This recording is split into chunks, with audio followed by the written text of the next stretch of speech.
On a braqué le van de Scooby-Doo. Je crois savoir où ils sont. À 400 bornes, il y a le plus grand festival. Pulp Redemption ou le road movie à la française. Le premier long de Martin Le Guen nous plonge dans le monde du death metal. Ici, on suit la route d'un groupe de black metal, les Dead Maccabées, qui décident de se rendre au Hellfest pour y interpréter leur album. Dans ce film, vous retrouverez Julien Doré, Grégory Gabois et Jonathan Cohen face à Audrey Fleurot et Alexandre Astier.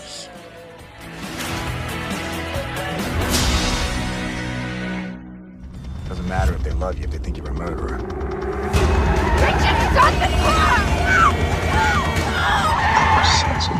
The Iceman est le troisième long métrage de Ariel Vromen.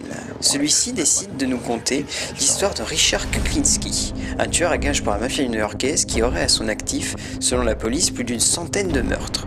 Dans ce rôle, on retrouve Michael Shannon, qui nous avait tous bluffés dans Take Shelter, et à ses côtés se trouvent des acteurs très habitués au genre comme Ray Liotta, Chris Evans ou James Franco.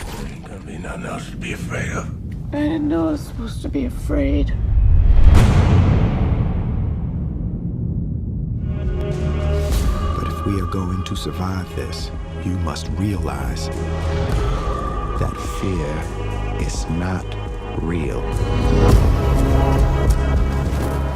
Les échecs se suivent et se ressemblent pour M. Night Shyamalan. Après The Last Airbender et Phénomène, celui-ci revient en territoire complètement inconnu, celui de la SF.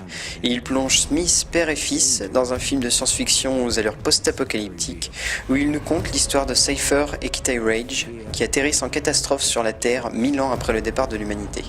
Beaucoup d'espoirs sont placés dans ce film, mais beaucoup sont d'accord pour dire que ce film pourrait être la rédemption de M. Night Shyamalan après tous ses échecs et qu'il pourrait le remettre sur le devant de la scène.